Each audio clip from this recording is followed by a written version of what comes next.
கர்த்தருடைய நாமத்திற்கு மகிமை உண்டாகட்டும். Praise be to the name of the Lord. கர்த்தராகிய இயேசு கிறிஸ்துவின் கிருபையோடும் With the grace of our Lord Jesus Christ, பரிசுத்த அவருடைய பிரசன்னத்தோடும் with the presence of the Holy Spirit, உங்களை சந்திப்பதில் நான் மிகுந்த மகிழ்ச்சி அடைகிறோம். we are glad to meet you through this online. காரணம், Reason, கர்த்தருக்குள் மகிழ்ச்சியா இருப்பதே it is very happy to be in the Lord. நம்முடைய பலன் என்று சொல்லி பார்க்கிறோம். It is our strength, it says. அதுபோல் உங்கள் வாழ்க்கையிலும் கூட In your life also, கர்த்தராகிய இயேசு கிறிஸ்துவின் கிருபையும் with the grace of our Lord Jesus Christ, பரிசுத்த அவருடைய பிரசன்னமும் with the presence of the Holy Spirit. உங்களுக்குள் தங்கியிருப்பதை உணருங்கள். Believe in it, it is with you.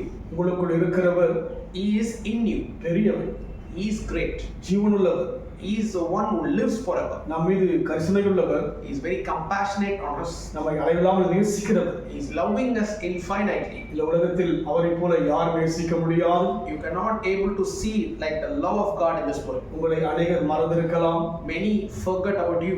தள்ளியிருக்கலாம், They may move from your life. கோபித்து உங்களை வெறுத்திருக்கலாம். They may have some kind of bitterness on you. உங்களுக்குள் இருக்கிறவர் But the one who is within you, அவர் எல்லாவற்றையும் ஏற்றுக்கொள்கிறவராய் இருக்கிறார். He is the one who is accepting you on our அதனால் behalf. நீங்கள் பாரப்பட வேண்டாம். So do not carry any burdens over your நம் life. தேவன் நம்மை அறிந்திருக்கிறார். He is the one who knows about you. அவருடைய கற்பனைகள் ஒன்றும் பாரமானவைகள் அல்ல என்று நாம் நேற்று தியானித்தோம். His laws are not very hard to observe. இந்த வழியிலும் கூட தியானிக்கும்படியாக Today also let's go to the word of God. ரோமருக்கு எழுதின நிருபம் Chapter of Romans, 8ஆம் அதிகாரம் verse 8 chapter, 28ஆம் வசனம்.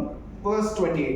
அன்றியும் அவருடைய தீர்மானத்தின்படி அழைக்கப்பட்டவர்களாகிய தேவனிடத்தில் அன்பு கூறுவதற்கு சகலமும் நன்மைக்கு ஏதுவாக நடக்கிறது என்று அறிந்திருக்கிறோம். And we are conscious that all things were working together for good to those who have love for God and have been marked out by His purpose. சகலமும் நன்மைக்கு ஏதுவாக நடக்கிறது என்று அறிந்திருக்கிறோம். All things are working together for good. Pavul அனுபவத்தில் It is the experience of Paul. தேவனை அறிந்தவராய் இருக்கிறார். He understands God. அவருக்கு விரோதமாய் இருந்தபோது When he was against God, இயேசுவை அறியாதவராய் இருந்தார். he doesn't know about the Jesus. இயேசு அவரை சந்தித்து When Jesus met Paul, தன்னுடைய அன்பை வெளிப்படுத்தின பிற்பாடு he showed his love to Paul. தேவனை அறிந்தார். He understands God. அதற்கு முன்பாக பழைய ஏற்பாட்டினுடைய கற்பனைகளை பின்பற்றினவர் தான் Pavul. He is the one, before meeting Jesus, his life was fully surrendered to the Old Testament and that law and customs. பழைய ஏற்பாட்டின் கற்பனைகளுக்கு வைராக்கியமாய் வாழ்ந்தவர் தான் Pavul. He was the one who was very zeal about the Old Testament law. வைராக்கியம் இருந்தது, He was having zeal in his heart. ஆனால் தேவனை அறிகின்ற அந்த அறிவு இல்லாதபடி இருந்தது. But he is not the one who completely understands about God. இயேசுவின் மூலமாக, Through Jesus Christ, இயேசுவை தரிசித்ததின் மூலமாக, through the appearance of Jesus Christ, பிதாவாகிய தேவனை இயேசுவின் மூலமாக தனக்குள் அறிய ஆரம்பித்து விட்டார். he started to understand God the Father through Jesus. அதனால்தான் அவர் சொல்கிறார், Because of that reason, he is saying in this verse சகலமும் நன்மைக்கு ஏதுவாக நடக்கிறது என்று அறிந்திருக்கிறோம். that all things are working together for good. அதனால் நம் வாழ்க்கையிலே So in our lives also, தீமைகளை நன்மையாக மாற்றுகிறவர், he changed that harm which is coming against you to good. துக்கத்தை சந்தோஷமாய் மாற்றுகிறவர், He is turning your mourning into joy. அழுகையை களிப்பாக மாற்றுகிறவர். He is making your tears cry into happiness and glad. கலங்க வேண்டாம், So do not get confused. தேவனிடத்தில் அன்பு கொள்ளுக்கோ என்று பார்க்கிறோம். This verse says that one who is consciously loving God. நாம் தேவனை அன்பு கூறுகிற மக்களாய் இருக்கிறோம். We are the people who are loving God always. அன்பு கூறுவதனால்தான் When we started to love God, நான் ஆண்டவரை குறித்து உங்களோடு பேசுகிறேன். I am speaking boldly about God. நீங்களும் அன்பு கூறுவதனால்தான் When you started loving God, தேவனுடைய சத்தியத்தை கேட்கிறீர்கள், you are listening to God's word now. சத்தியத்தையும் அறிவீர்கள். When you understand the truth, சத்தியம் உங்களை விடுதலையாக்கும். the truth will set you free. இந்த வழியிலும் கூட In this time also, ஒரு விடுதலையை தேவன் கொடுத்திருக்கிறார். God has given us a freedom right ஒரு now. தெளிவை கொடுத்திருக்கிறார். God has given us a clarity right now. என்ன தெளிவு? What is the clarity? எல்லாம் எனக்கு நன்மைக்கு எதுவாகவே நடக்கும். Whatever happens, it happens for my good. நான் தேவனிடத்தில் அன்பு கூறுகிறேன். Because I am loving God, எனக்கு எதிரடியாக பிரச்சனை இருப்பது உண்மைதான், I am having a problem, that is true. வேதனை இருப்பது உண்மைதான், There is sorrow is there. விரோதங்கள் இருப்பது உண்மைதான். People are against me. ஆனால் அவையெல்லாம் But all that are, என்னை தோற்கடிப்பதில்லை. nothing will harm or defeat me. நான் வெட்கப்பட்டு போவதும் இல்லை. I will never be put to shame. சகலமும் எனக்கு All things நன்மைக்கு எதுவாய் நடக்கும். will happen for my good. காரணம் என்ன? Reason, அங்கே சொல்லப்படுகிறது, the Bible says, அவருடைய தீர்மானத்தின்படி அழைக்கப்பட்டவர்களாய் We are being called out by His purpose. நாமாய் கடந்து போகவில்லை. Not we went to God. தேவனால் அழைக்கப்பட்டிருக்கிறோம். We are called by God.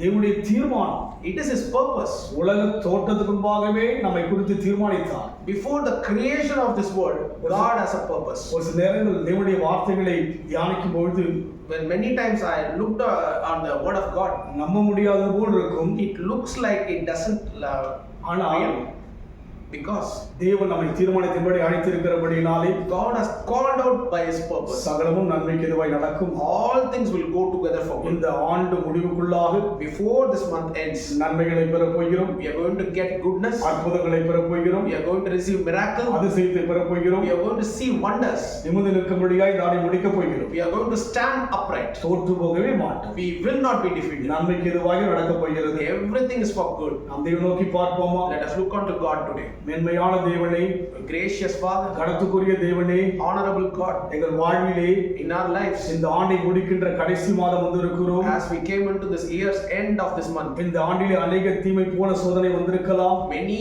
harmful things may come in our lives. வேதனை வந்திருக்கலாம். We may experience sorrow. வெட்கம் வந்திருக்கலாம். We may experience shame in our இந்த lives. ஆண்டை முடிக்கின்ற இந்த கடைசி மாதத்திலே But in this month, சகலமும் நன்மைக்கு எதுவாய் நடத்தும்படியாக all things will go together for நீர் good. எங்களுக்குள் இருப்பதற்காய் நன்றி. Thank you for being in us. ஆவியானவர் எங்களுக்குள் இருப்பதற்காய் நன்றி. Holy Spirit is within us. லீலோதுரா மாஷதுரா Thank you, Lord. தியாதியா Thank you, Lord. ஓ ரிகா பகதுருபியாதியா நன்றியோடு உம்மை துதிக்கிறேன். Thank you, Lord. எல்லாம் நன்மைக்கு எதுவாய் நடக்கும். All things will happen for மகனே good. நன்மைக்கு எதுவாய் நடக்கும். Daughter, everything will go for சகோதரனே good. நன்மைக்கு எதுவாய் நடக்கும். Dear brother, that will go good. ஓ தாயே நன்மைக்கு எதுவாய் நடக்கும். Dear mother, it will go good. தகப்பனே நன்மைக்கு எதுவாய் நடக்கும். Dear father, it will happen for தேவ good. ஜனமே நன்மைக்கு எதுவாய் நடக்கும். Godly people, it will happen for our good. சொல்ல ஆகும். Whatever he அவர் says, கட்டை நிற்கும். whatever he orders, it எல்லாம் shall be நன்மைக்கு எதுவாகவே established. நடக்கும். All things will go together for இந்த good. ஆண்டு நன்மையோடு தான் முடிக்க We போகிறேன். are going to end this year by good. சமூகத்தில் ஒப்பு கொடுக்கிறேன். We are surrendering in your presence. இயேசுவின் நாமத்தில் பிதாவே. In Jesus' name we pray. கர்த்தர் உங்களை ஆசீர்வதிப்பாராக. God bless you.